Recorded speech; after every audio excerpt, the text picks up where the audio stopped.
Bhagavad Gita, capítulo 12.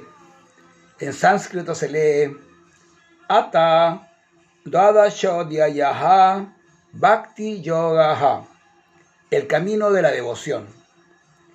En el capítulo 12, el Señor Krishna ensalza las glorias de la devoción a Dios.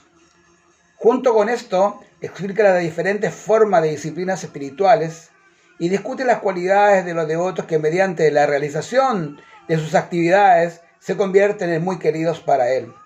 Así este capítulo se titula El camino de la devoción. Arjuna preguntó: entre aquellos que siempre están debidamente dedicados a tu servicio devocional y aquellos que adoran al Brahman impersonal, lo no manifestado, ¿a quién se considera que son más perfectos? Y Krishna dice: quienes con la mente fija en mí, siempre armonizados, me adoran con inquebrantable fe, son a mis ojos los mejores en el yoga. Aquellos que adoran al indestructible, inefable, inmanifestado, omnipresente, inconcebible, indiferenciado, inmutable y eterno, que restringen y subyugan los sentidos y por igual todas las cosas miran, regocijándose en el bienestar de todos los seres también, esos llegan a mí. Ardua es la tarea de aquellos cuya mente está situada en el inmanifestado, porque siempre para ellos es difícil, es para los en carne presos entrar en el sendero que conduce al inmanifestado. Pero a quienes en mí renuncian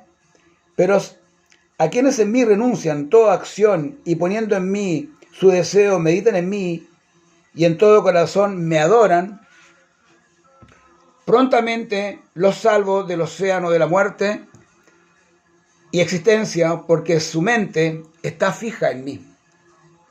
A veces es un poco complicado porque las palabras son de poesía y no de vocabulario que usamos a diario. Ya lo vemos, ¿no? Porque es como una especie de español antiguo. Bueno, y acá hay una cosa que es muy interesante que dice Krishna, que en el texto 12 dice: mejor es en verdad la sabiduría que la práctica constante. Mejor que la sabiduría es la meditación, y mejor que la meditación la renuncia al fruto de las obras. Tras la renunciación viene la paz.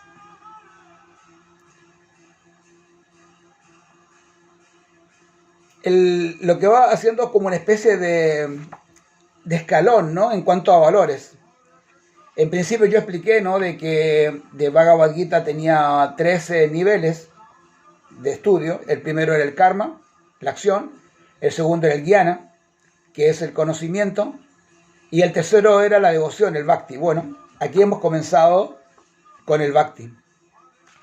Y entonces, claro, Krishna hace hincapié en lo que es la devoción. Hay algunos que consideran de que la devoción es el camino más, para la gente más común.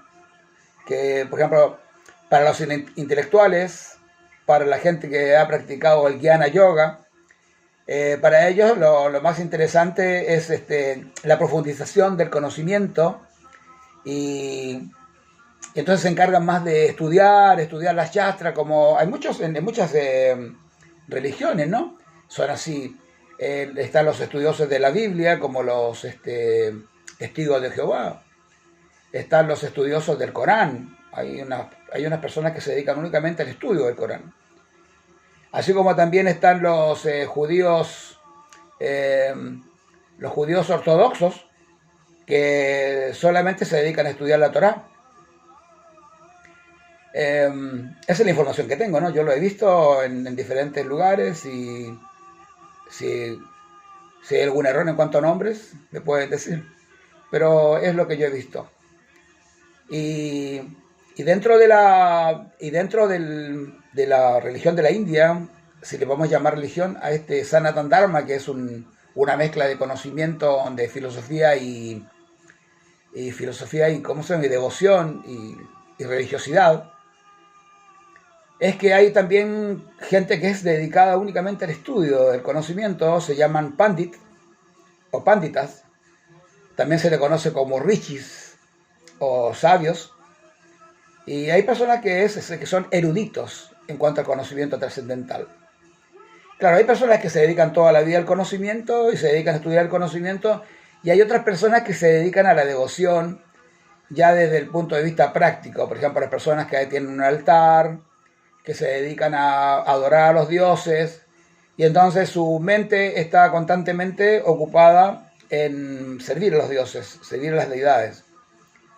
Eh, Nosotros en particular tenemos una mezcla, estudiamos conocimiento en general, conocimiento oriental, filosofía de la India, el Ayurveda y algo sobre yoga en general, diferentes sistemas de yoga.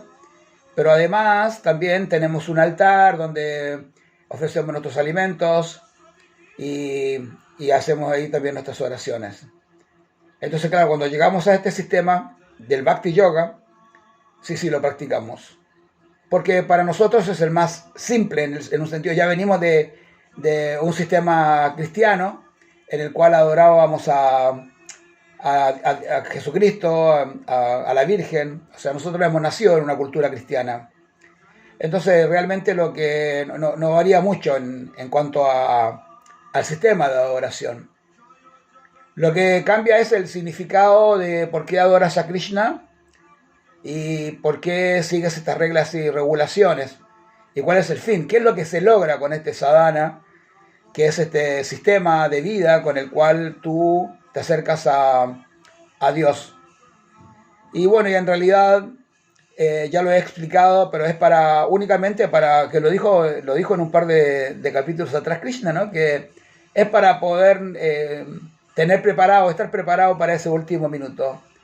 Como tenemos esa película, entonces claro, el Bhakti Yoga lo que te ayuda es a tener imágenes, que en algún momento cuando tú te vas yendo de este mundo y querés regresar a Krishna, entonces es muy probable que, habiendo hecho tantas actividades devocionales, es muy probable que una de esas imágenes se graben en ese último minuto y entonces tú te puedas liberar.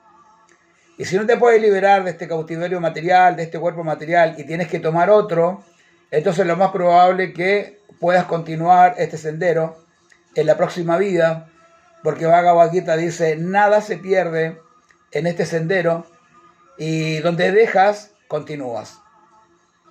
Por lo tanto, el apostar por este tipo de vida, el apostar por este conocimiento, lo que te hace es como dice aquí, es lograr la paz.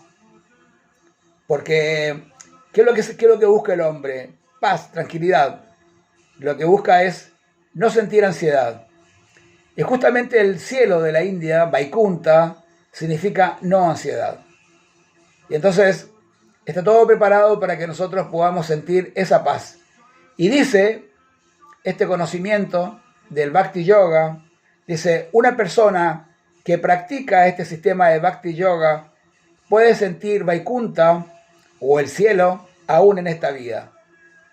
Porque conociendo que somos almas espirituales y que todo lo demás es simplemente una ilusión, lo más probable es que comprendas que cada una de las situaciones son necesarias para poder avanzar y con el tiempo vas a hacer que tu vida sea constantemente un pensamiento hacia lo positivo y entonces tu vida, claro, lógicamente va a ser más feliz.